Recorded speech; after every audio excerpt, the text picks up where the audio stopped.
Guys, you won't believe how fast Ryan's parents just burned down their own empire. These two people, who once made their little kid the most famous face on YouTube, are now sitting inside a collapsing house of fame. First, they've lost almost 70% of their total revenue, and their movie flopped so bad it lost over $9.5 million. Yeah, the same family who used to earn millions every month from Ryan's World, now struggling to even touch the same success they built on their own kid's childhood. And honestly, it's karma working overtime. But let's go back and see how it all started, because trust me, this fall didn't come out of nowhere. Back in 2015, Ryan's parents, Shion and Loann Kaji, decided that watching their 3-year-old open toy boxes would somehow be peak entertainment. And you know what? It worked. Their kid went from being just another toddler to becoming the highest paid YouTuber in the entire world, earning over $20 million a year. Not bad for a kid who couldn't even tie his own shoelaces. I'm drinking you. Whoa. We're just testing it out with it. But behind that cute smile and colorful toy boxes, something darker was happening. Ryan was basically turned into a walking ATM, and his parents became the ones who kept pressing withdraw. They quit their normal jobs. Loann was a chemistry teacher, Shion an engineer, and built their own company called Sunlight Entertainment. They hired a 30-person crew, filled their house with lights, cameras, and scripts, and made Ryan the full-time content employee. What is this? 5-year-old threatens to dethrone the YouTube king PewDiePie over my goddamn dead body. By 2019, Ryan's face was literally everywhere. Walmart toys, Colgate toothpaste, Macy's parade balloon, you name it. The kid became a billion-dollar brand while still learning multiplication tables. But people started noticing something didn't feel right. Critics said this wasn't family fun. This was child exploitation wearing a smiley face. Ryan's World parents are so greedy, they're never going to let this man retire.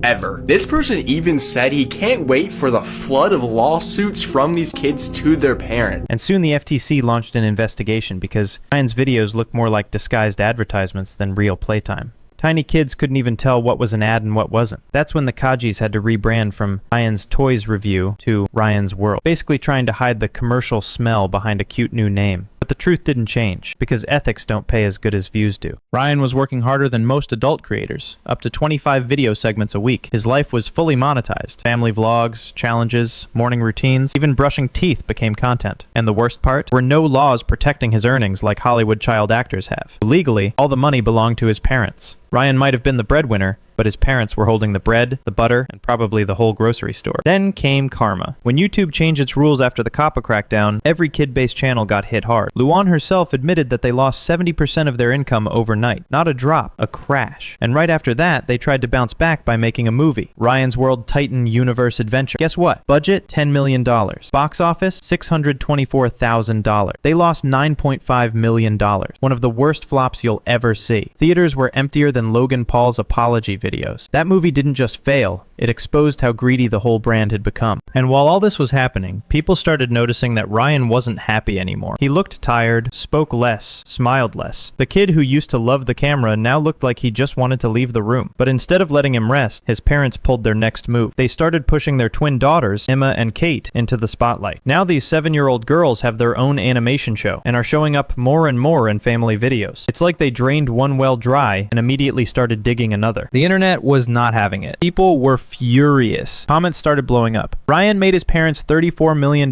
Now they're using his sisters. These parents literally built an empire on their kids' childhood. And they're right. Even lawmakers took notice. Several US states are now passing new child influencer laws forcing parents to legally save part of their kids' earning. That alone tells you what people really think about the Kajis. Recent interviews with Ryan made things worse. In podcasts, he barely talks. His parents do all the speaking while Ryan just sits there, awkward and quiet. I'm about to expose Ryan's World. Recently, there was a YouTuber who interviewed Ryan's World and it got over 2 million views. So cool, right? Wrong. Because during this interview, something didn't feel right. Ryan barely spoke at all. Didn't seem happy. Most of the time, it was his parents speaking. It was almost like they didn't want Ryan to speak and expose their dark secret. People are already predicting that once he turns 18, we'll see a Netflix documentary called the truth behind Ryan's world. And honestly, I wouldn't be surprised. He's too young, he won't know what to say. Don't give me that. Ryan is 13 now. He could definitely speak for himself. But his evil parents didn't allow him to. Just like how they don't allow him to live his childhood. He's still making kid videos till this day. And you could just tell that he's not happy. He doesn't enjoy it anymore. Let him retire. Let him live his childhood dreams. He is not a slave. Right now, the Kajis are desperately trying to keep their brand alive, recycling old footage, using younger thumbnails of Ryan, and pushing the twins harder than a Black Friday sale. But it's over. By 2029 or 2030, when Ryan's 18 and the twins are 12, this whole operation will collapse under its own greed. A lot of creators are now starting to talk about this issue, saying Ryan's parents should stop. They should stop hiding their criminal activity. Evangeline. Hey, Ryan! Thank you so much for being in the movie.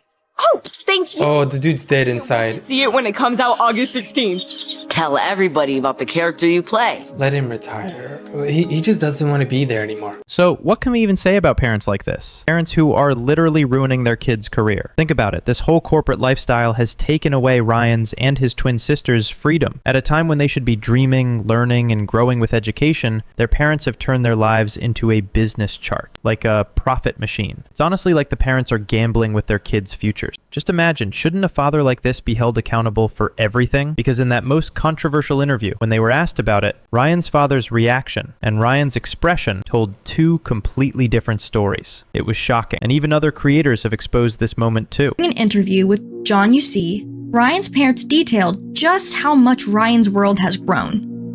Yeah, for the production side, we own the studio in Houston. It's called Sunlight Entertainment, and we have full-time employee, about 30 to 40 employees, and it breaks down to video editors, producers, animators, voice actors, on-camera talent, script writers.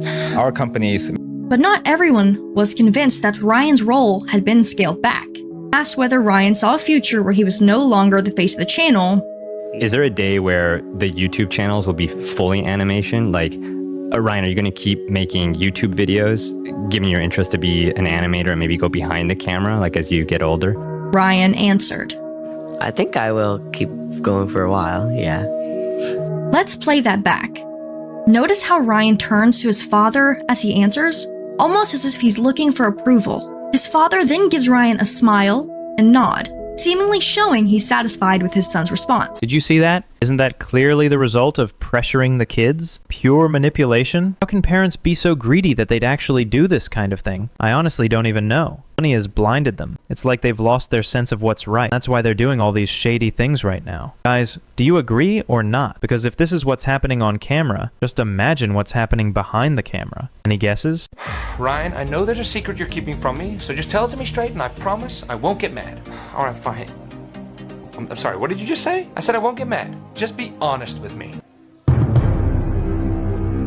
I completely agree with this creator's mimicry. That might really be what's happening behind the scenes. And honestly, when it comes to Ryan, this whole thing feels tragic, because he never asked for this fame. It was forced on him. The kid who once just wanted to play with toys ended up being treated like one. Ryan deserves peace, not pressure. He deserves a normal teenage life, not a corporate script written by his parents. So my finishing thought, I just hope one day Ryan gets to tell his real story, not the version his parents built for him.